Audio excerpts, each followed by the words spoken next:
बिस्मिल्लाहिर्रहमानिर्रहीम। अस्सलामु अलैकुम वरहमतुल्लाहि वबरकातुहू। फातिहा का मसनून तरीका।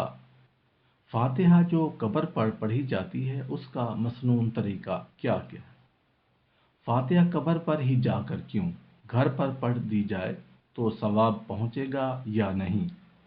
फातिहा जो कब्र पर पढ़ी जाती है उसका बाकायदा मसनून तरीका ये है कि कब्रिस्तान जाकर पहले अस्सलामु अलैकुम या अहलद दियारी मिनल मुमिनीना वल मुमिनाति वल मुस्लिमीना वल मुस्लिमाति अंतुम लना सलफा व नहनु बिल असरी यगफिरुल्लाहु लना व लकुम अजमाइन कहे। ये सब मुर्दों को सलाम और दुआ हुई।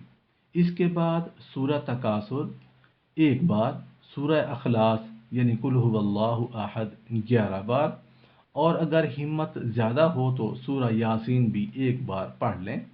फिर अल्लाह ताला से दुआ करें इस तिलावत का सवाब फलां फलां को और यहाँ पर जितने मुसलमान मदफून हैं सबको पहुँचा दिया जाए। कुरान करीम घर पर भी पढ़कर बख्श दें तो सवाब पहुँच जाएगा।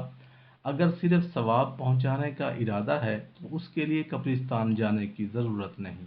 हाँ, अगर सवाब पहुँचाने के साथ मैयत की तानीस और दिलदारी भी मकसूद हो तो कब्र पर जाने और वहाँ जाकर कुरान पढ़ने से मैयत को उनसे मुसर्रत ज़्यादा होती है।